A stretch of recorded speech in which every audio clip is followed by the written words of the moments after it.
Só falta o deputado Pereira Coutinho. Tem a palavra. Senhor Presidente, Senhor Secretário, creio que depois de este dia de debate já ouvimos muitas perguntas e respostas. O Senhor Presidente falou dos sumidouros. Lembro, em 2022, apresentei uma IE, interpretação escrita, sobre os sumidouros. A resposta do Governo em que a instalação de sumidouros segue um diploma legal. Porque eu falei deste assunto? Porque recebi muitas opiniões. Porque o problema aqui em Macau é que os sumidouros não são do mesmo nível do pavimento da rua. Não é como em Zhuhai. Portanto, trata-se de uma questão muito realista. Assim, o Governo responde sistematicamente ao lado das nossas perguntas. Afinal, como é que vocês, o Governo, respondem às interpretações escritas? Apresentamos IEs não de forma simplista, só depois da verificação, de análise prévia por parte da Assembleia é que são apresentadas ao Governo. As respostas normalmente são do CHAP e da DESAL, normalmente não são muito sérias. Muitas vezes o Presidente pergunta-me porque estou a repetir as perguntas. Eu repito porque o Governo não me respondeu, ou respondeu ao lado das minhas interpelações. Portanto, em primeiro lugar, o Sr. Secretário já trabalha, tem muito trabalho. Enfim.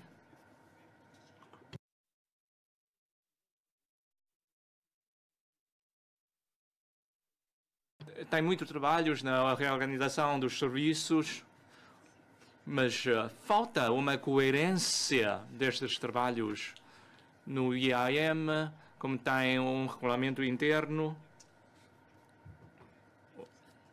a licença sem vencimento. O trabalhador pode pedir a licença sem vencimento e este mecanismo mantém-se. Temos de tratar com prudência, mas para os trabalhadores de base, por exemplo, motoristas, como referiu o Sr. Chefe do Executivo, tem que ter muito cuidado com os veículos do serviço para não estragar os carros. Os distribuidores postais, inspectores ou fiscais. Qual é a diferença entre fiscais e inspectores? Por exemplo, no IAM, IH,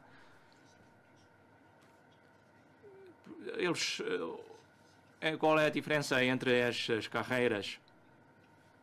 O Governo, o Sr. Secretário tem que melhorar este trabalho. Hoje, quem trabalha mais são os tradutores que estão sentados na cabine. Portanto, em termos de os trabalhadores não residentes, porque um serviço já despediram estes trabalhadores não residentes, mas porque eles podem ser transferidos para outro serviço. 260 estudantes estão a estudar a tradução. Então, como é que vão ter saída profissional? Para os tradutores e intérpretes, por exemplo, da área jurídica, em 2009, discutimos a carreira profissional, falamos da importância de preparação de uma equipa de tradutores na área jurídica, só que esta proposta caiu no saco roto. é preciso passar por provas, por acreditação para ser tradutores e intérpretes na área de jurídica. Pode dar, é possível atribuir um subsídio para estes estudantes? Porque o trabalho na área jurídica é mais exigente. Por outro lado, o uso bilingue, temos uma lei 10, Decreto-Lei 1099-M, de 101-99-M, sobre o uso das duas línguas oficiais.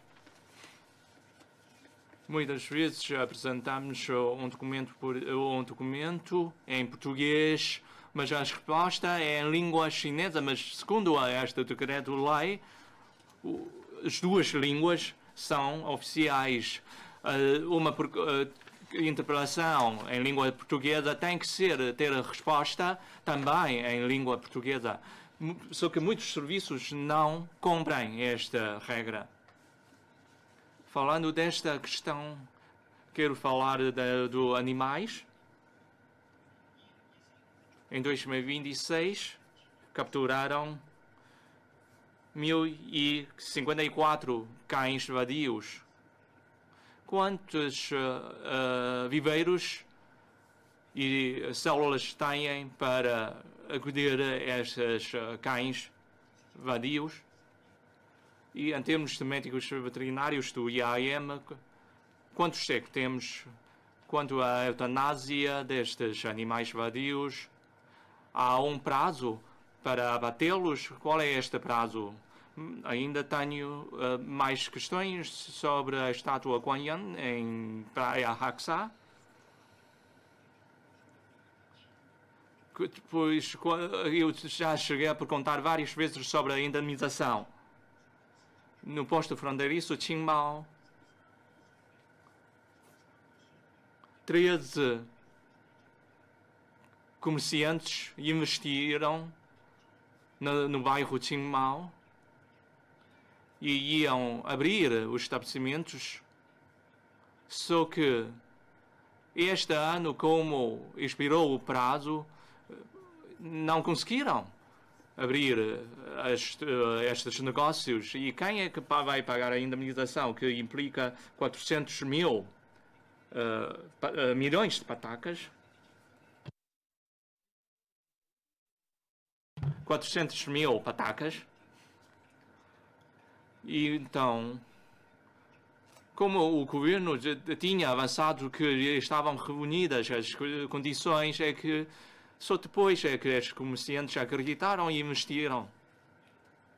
Em termos de bullying, depois vou falar sobre esta questão de bullying. Membros do governo, façam um favor. O senhor deputado José Pereira Coutinho falou daquela questão dos sumidouros. Sim, os serviços públicos têm os seus e as concessionárias também têm os seus próprios. Porém, são diferentes, né? Diferente dos outros, e não há uma fiscalização uniformizada. Também já começamos a exigir que seja reduzido o número, mas agora entre 5 metros se coloca já um sumidouro, o que é demais. O senhor deputado José Percúnio também falou da questão relativa à resposta às interpretações escritas. É uma questão que já tinha merecido a nossa resposta. Há bocado o senhor deputado falou do SAF. O senhor deputado prestou muita atenção a essas respostas, pelo menos na minha secretaria, porque eu tenho que assinar, né, nas respostas. Eu também verifico e também vejo essas respostas e também dou muita atenção. E não sei qual a resposta ou quais a resposta que suscitaram essa questão, mas muitas vezes as suas questões são repetidas. Imagina a questão de inspector e local. Acho que neste já é 6º ano que cá estou. Também essa questão foi colocada 6 vezes. A minha resposta seria também a mesma. E, portanto, temos que diferenciar, né, as matérias. Se algumas respostas que nós respondemos ao lado da sua questão, ou se nós fugimos da sua então, questão, nós temos essa responsabilidade legal para colaborar com os deputados no desempenho das suas funções. Ora, quanto à questão dos tradutores, eu não sei qual a sua o caso em concreto, porque a tradução jurídica temos um subsídio, para a interpretação também temos outro então subsídio. E em relação aos cães então vadios, também já falamos, não é, dos animais vadios. Temos que ter um equilíbrio. Por um lado, esperamos que seja então protegidos os então animais, e por outro também temos que assegurar a segurança pessoal dos então cidadãos, porque já aconteceram casos desses que nós queremos quer dizer, algo que nós não queremos acontecer. Quanto àquela estátua de Kunyam, sim, há um montante remanescente que temos que pagar. Estamos a dialogar e negociar com a empresa que temos que recorrer à ação judicial para reaver o valor remanescente. Em relação à questão do senhor deputado José Pereira Coutinho, sobretudo o edifício Chiang Mai, né?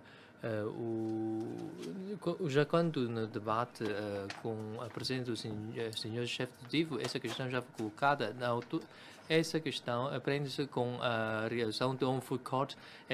Portanto, o food court tem que pedir uma licença e, portanto, não é uma licença individual para cada lojista.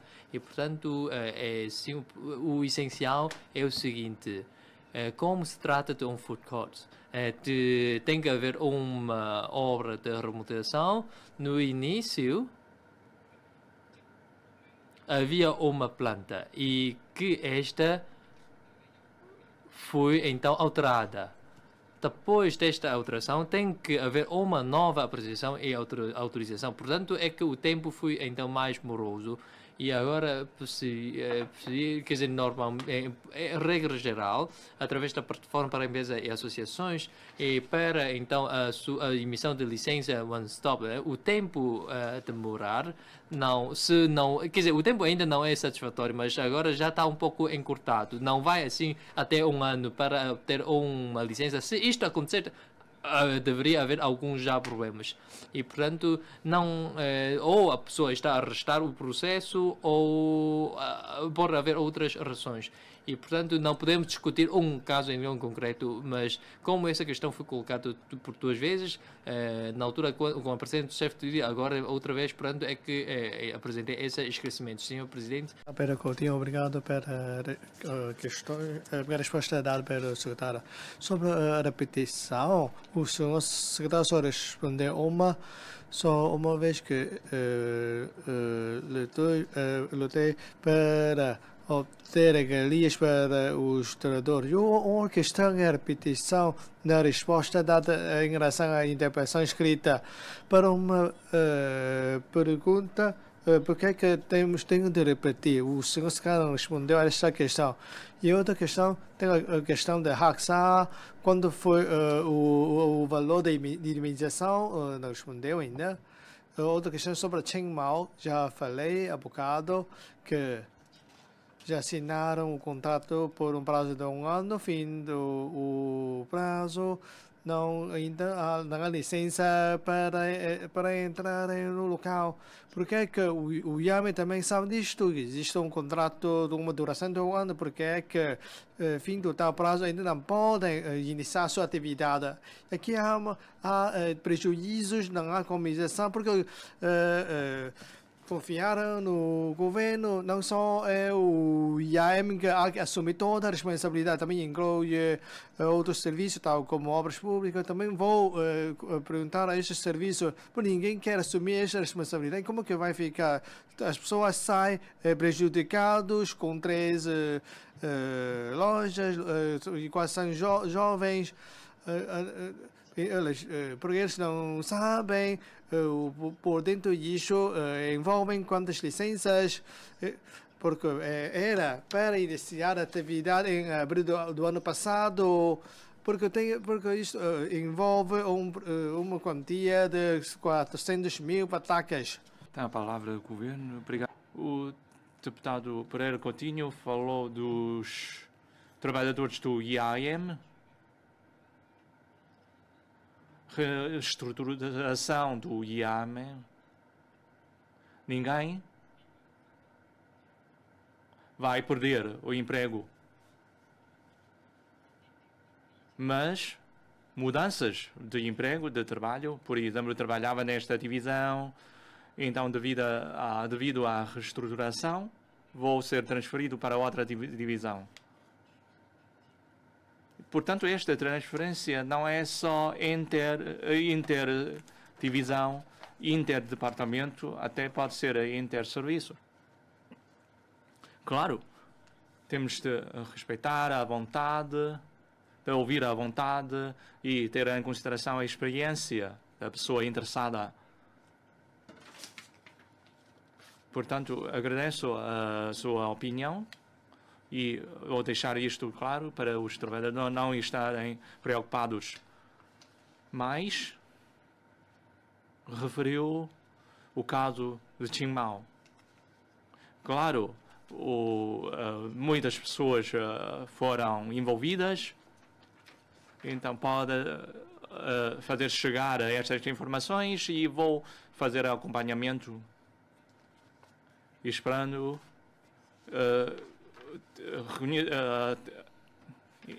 conhecer bem o que realmente aconteceu e dar o devido acompanhamento mais sobre médicos veterinários e o trabalho, o número.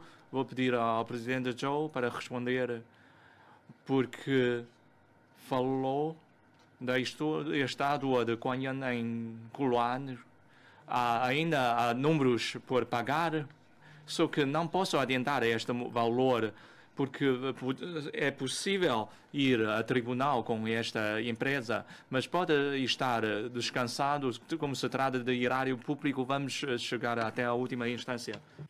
Senhor Presidente, senhores deputados, em relação à questão do senhor deputado José Pereira Coutinho, em relação aos animais vadios, os números que nós temos 2 canis, um em Macau, outro em Coanda.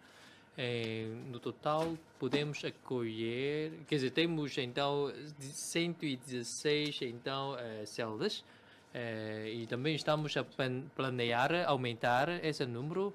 Em 2029 nós captamos 1000 cães vadios e 540 foram então adoptados, foram alvo de adopção, e portanto os residentes estão a aceitar muito então agora essa adopção. E mais, os médicos veterinários, temos 8 nesta área, e para a sua